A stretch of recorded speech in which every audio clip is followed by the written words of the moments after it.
I've been asked to talk about the different markets in Denmark with the focus on PPP and functional contracts. And I'll start with a short comparison between Slovenia and Denmark, little overview of the Danish situation, then go through the three markets, the state, the municipalities, and the private roads, and then finish off with a brief conclusion.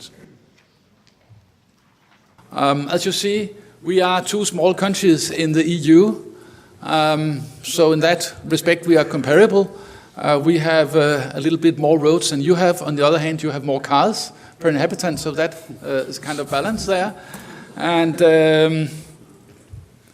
if we go to Danish infrastructure, you can see that 5% are motorways regarding if you take the length, but of course if you take the amount of traffic, the traffic work, it is much more. It's about 50%. Then 95% of the road lengthwise is the municipal roads, and then 5,000 of small private roads, you know, to the farms and so forth, and in the quarters with the villas. We have railways, airports, a lot of harbors, of course, because there's a lot of sea in Denmark. So there's also a lot of asphalt pavement regarding to the harbor areas. We have 38 asphalt plants around the country. There have been a closing down of plants. Lately, I've been in this position for 7 years, and we have closed a plant every year and a company every second year, so to speak. So there's quite a heavy consolidation of the market in Denmark in these times because of the price pressure, of course. I'll just say a little bit what we talk about when we talk about roads in Denmark. Roads, seen from the asphalt perspective, is surface, and sometimes the hard shoulders, nothing else.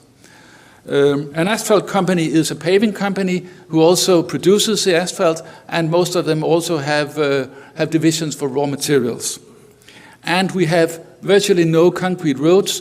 We have some threads for paving stones, though.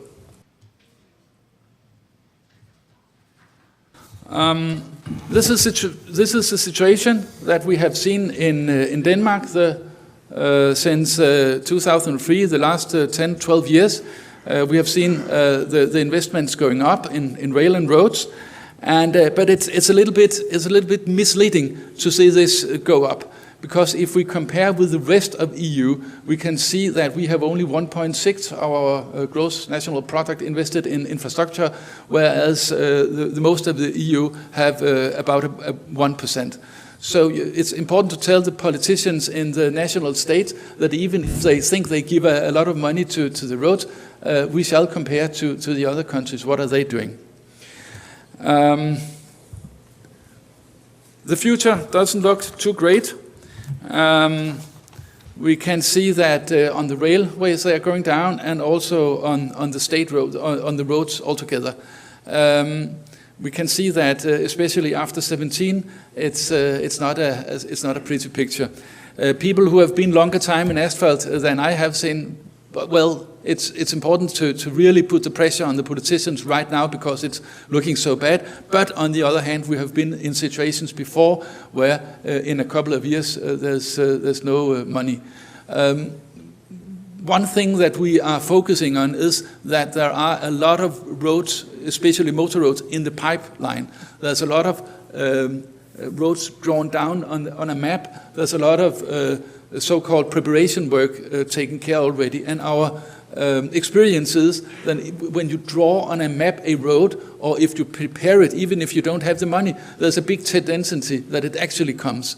So a big part of our work in the Danish Asphalt Pavement Association is to create kind of an environment, to create dreams, to say where would we like to have roads in the future. Because if you have the dreams, you also have probably the road, not next year, not the year after, but in 5 or 10 years. I'll continue to focus on the first of the three market shares, the state roads.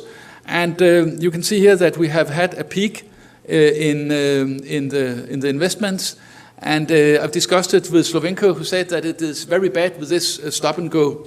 And we perfectly agree with Slovenko in Denmark. We have tried for many years, but the reason why it is so that we are big chickens in the Danish industry. We are so afraid to say when the state or when the municipality come with a big bag of money And then we don't like to say, okay, couldn't we share it and take this next year and the other half next year and next year again. We take what we can this year, so it's a little bit our own fault. But of course, it would be much better if this curve was kind of steady over the years. We perfectly agree on that. I don't know if anybody has a good idea how to do it, but please share it with me in the pause here in the moment. I would be very fun to hear that. We have a situation in our capital, Copenhagen, who have tripled their budget next year, which is extremely important for us. And we don't have the currency to tell them that it would be better not to triple it, but to use it in 17 and 18 and 20, because we are afraid that other politicians would use money for other things, so we work at night and everything. So partly we are a part of this problem. Maintenance, of course, is going down a little, which is okay, because they have been a very big investment in the state roads, so they are in a okay condition, and it's only fair that then the cost to maintain the state road should fall back a little. We are afraid, though, that looking in 17, 18, it's too little. But on the other hand, they have been using quite a lot of money on the state roads. So, what about asset management? I think the most important happening in the Danish finance situation was that McKinsey was asked to make a very expensive and a very detailed and a very good report back in 2009 showing what it would cost not to fund road and railroads. I cannot underestimate that report. It was extremely important that it was a trustworthy third party going in, talking to the politicians and the finance people and say, this is how it is. So it helped us really a lot. We had, by that, 15 billion euro, which was a lot in Denmark for roads and rail, where about 30-35% was used for roads. So the state roads are in okay condition due to asset management. We need new initiatives. I will come back to that briefly. State roads and public-private partnership. We have a lot of public-private partnership in Denmark, but we have only one PPP regarding roads, and it's a motorway in the southern Denmark built by Strabag, and to the price of about 1.2 billion euros. There have been an official conclusion on that it was built faster than normally motorways in Denmark, that a foreign tender was attracted, which was one of the goals for the state to have more competition, that it was a very big problem to find a company who had money enough to provide the right amount of collateral, thereby excluding many of the, in Denmark, big companies. So that was a big problem. I think the biggest problem, though, is that the lack of incentive to maintain. Because if you take a hospital case in PPP, the construction cost is like this, and the maintenance is like this. It's pretty expensive to maintain a hospital. But a road, it costs so much to build and so little to maintain. So, if you ask a contractor, could you build it very cheap and then you can earn all your money in the next 30 years maintaining it, it's not a lot that we could earn. And without revealing any secret, I don't know if there's any Strabag people here, I don't think the business case is that good.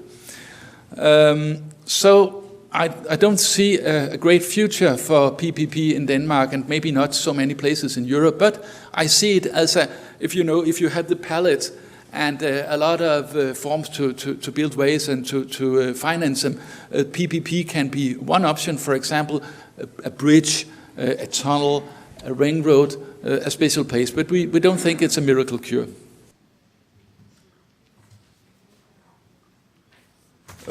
What we will do is that we will focus very much on a new road fund built on a new asset management report. It worked for us before, and we have analyzed that is the best way to talk to the politicians. And we will not do much. We will not do much work for the PPP. So that's how we see the future right now, and that's how we would use our resources. The municipality roads,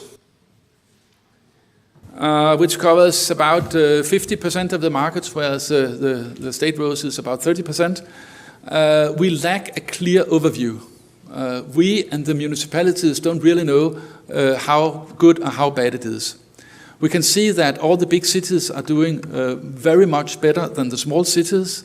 We can also see that there's a big lack of maintenance, so there's a very big backlog, and there's very low attention from the politicians locally if they shall choose between maintaining a road or employing another school teacher. They almost always choose a school teacher.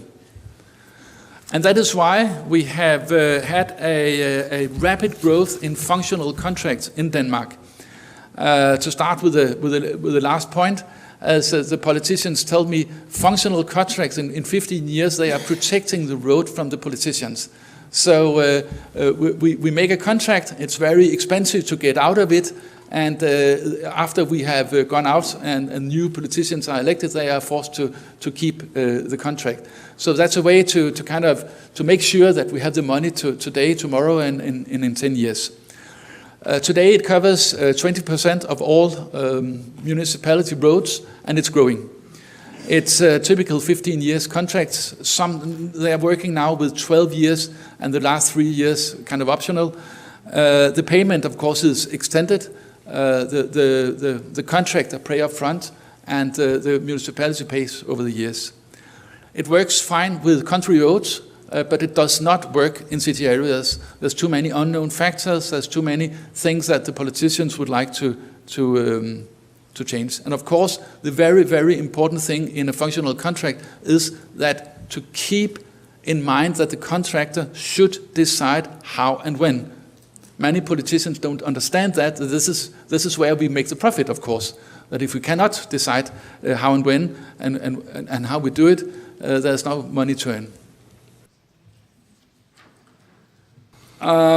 I will say that our experience with functional contracts in the beginning were good, and now they are mixed. We are actually a little worried about how we see things.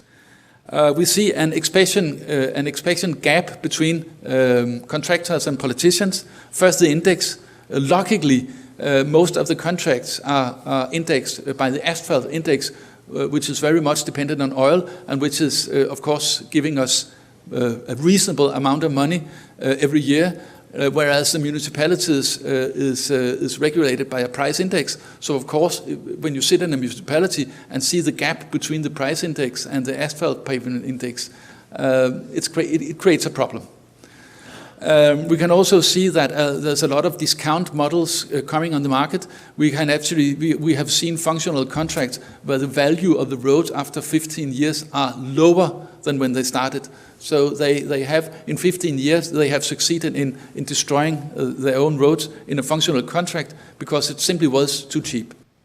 And another thing that could be difficult to explain a politician, the contract was signed by his colleagues who was elected for 12 or 15 years ago, and now the last 1, 2 or 3 years the contractor does not make any asphalt at all, and that creates some tension between contractors and politicians. Also, when persons shift on both sides, it can create problems, and the functional contracts are closing the market.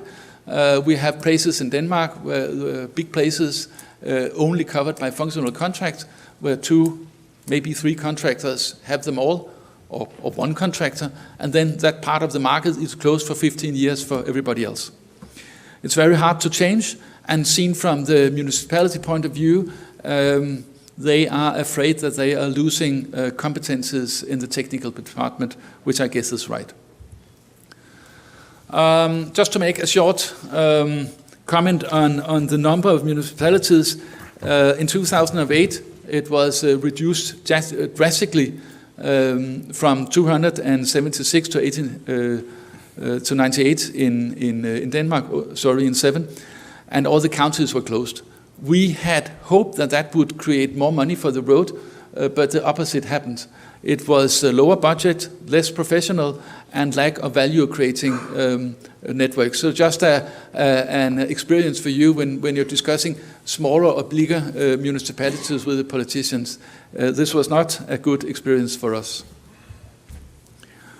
Of course, we have not slept when we have seen all this functional contract. Especially, we have agreed with the municipalities that when we are going in to have contracts that last 12 or 15 years, we should have very exact knowledge about the carrying capacity, because otherwise it's like playing on the roulette on the casino. You don't know what you actually say yes to. We have had a very successful evaluation conference with all the municipalities in Denmark attending.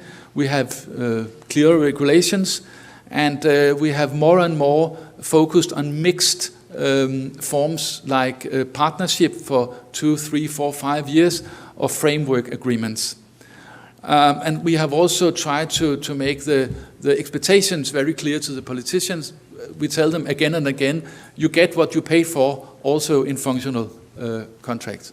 And then we are trying together with the municipalities to gain more facts about how is actually the state of the roads. Then we have, next week, I'm at a big conference in Denmark where we have invited 2 colleagues from Australia, because they have done what they have done in Austria, but they have carried the PMS systems from the technical departments into the economical department. So every year in a municipality in Australia, they can now see, thanks to the use of asset management and PMS, have you destroyed value this year, or have you created value this year, and how much is it?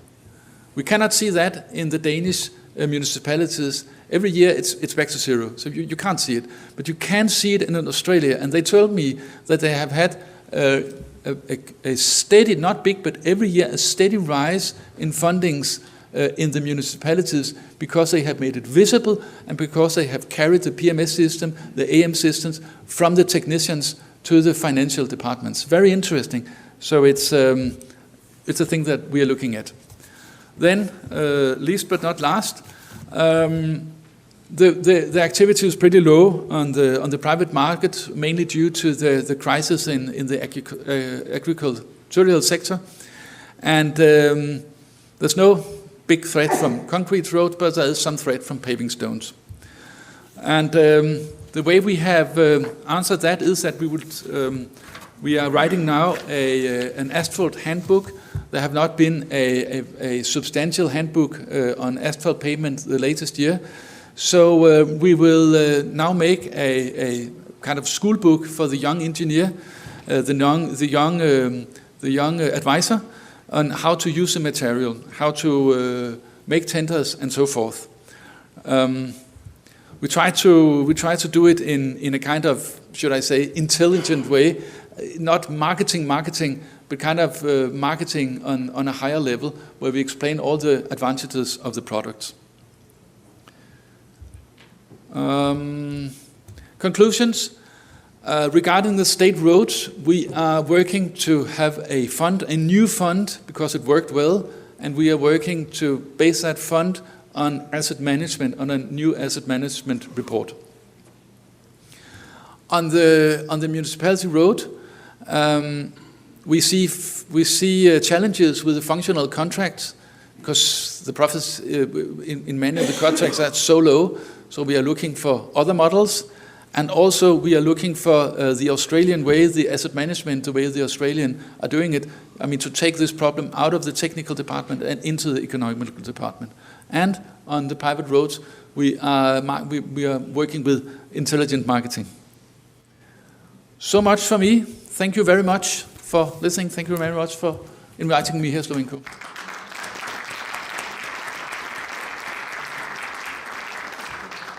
Hvala lepa.